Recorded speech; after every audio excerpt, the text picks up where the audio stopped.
नमस्कार दोस्तों, आज हम बात करेंगे इंडस वाटर ट्रीटी के बारे में। अभी पाकिस्तान के एक ग्रुप ने पहलगाम में जो टेरर अटैक किया था, उसके बाद भारत ने कुछ इमीडिएट मेजर्स लिए। One of them is Indus water treaty को सस्पेंड करना।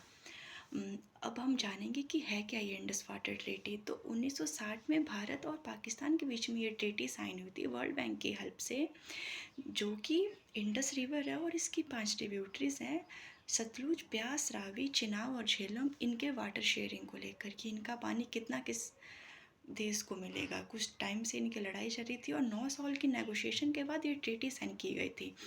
तो इस ट्रीटी में हुआ ये था कि जो इंडस रिवर है और जो चिनाब और झेलम है, उनका 80% अनरिस्ट्रिक्टेड यूज़ पाकिस्तान कर सकता था और 20% यूज़ इन 3 नदियों का भारत कर सकता था, but only for agriculture purpose, commercial purpose के लिए नहीं, जैसे कि हाइड्रो पावर प्रोजेक्ट वगैरह नहीं बना सकते थे।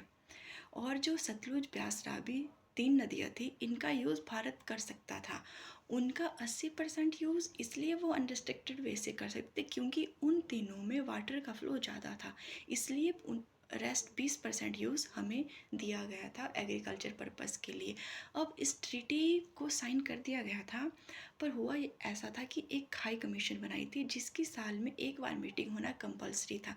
तो जैसे कोई भी डिस्प्यूट होता है इस ट्रीटी को लेकर, तो वो हाई कमीशनर को रिजॉल्व करेगी। अगर हाई कमीशन उसको रिजॉल्व नहीं कर पाएगी तो दोनों देशों की सरकारें आपस में बैठेंगी और उस इशू को रिजॉल्व करेगी, जैसे कि अभी ये डिस्प्यूट हुआ है। और अगर दोनों देशों की सरकार भी उस डिस्प्यूट को रिजॉल्व नहीं कर पाती है तो वर्ल्ड बैंक के पास जाएंगे और वर्ल्ड बैंक उस इशू को रिजॉल्व करने के लिए एक न्यूट्रल कमेटी बनाएगा जो उस इशू को रिजॉल्व करेंगे। और अगर वो भी वर्ल्ड बैंक भी इस इशू को रिजॉल्व नहीं कर पाएगा तो एक कोर्ट था, कोर्ट ऑफ आर्बिट्रेशन, वो रिजॉल्व करेगा, विच इज़ फाइनल डेस्टिनेशन, और जिसके पास पाकिस्तान पहले जा चुका है और वहाँ हार भी चुके थे। तो ये है इंडस वाटर ट्रीटी। और एक्चुअली है ऐसा कि पाकिस्तान को अगर ये ट्रीटी सस्पेंड कर दी गई तो पाकिस्तान का जो सिंध प्रोविंस है उसको इसके बहुत ही सीवियर इफ़ेक्ट झेलने पड़ेंगे, पंजाब और सिंध को मेजरली। एक्चुअली पंजाब और सिंध प्रोविंस है ना, वो पहले से ही पानी को लेकर लड़ रहे हैं। यहाँ ऊपर पंजाब प्रोविंस है और नीचे सिंध प्रोविंस है पाकिस्तान में, तो जो पानी जाता है वो पंजाब प्रोविंस से होते हुआ सिंध को जाता है। और पिछले कुछ सालों से इन दोनों की लड़ाई आपस में चल रही है प्रोविंसेस की, कि जो सिंध प्रोविंस है वो कहता है कि हमें पानी नहीं आ रहा होता क्योंकि जो पंजाब वाले हैं वो उस पानी को यूज़ कर ले रहे हैं।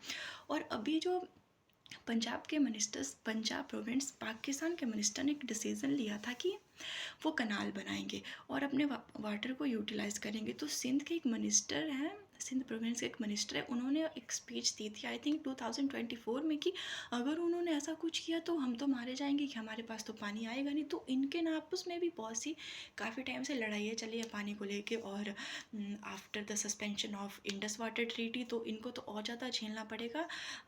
बस यही थी इंडस वाटर ट्रीटी, जितना मुझे पता है मैं आपको बता चुकी हूँ।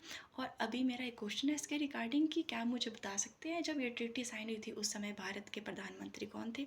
And thanks for watching my video, like, share and subscribe. और अगर मेरी वीडियो आपको अच्छी लगी हो तो ज़रूर लाइक करना। Thank you.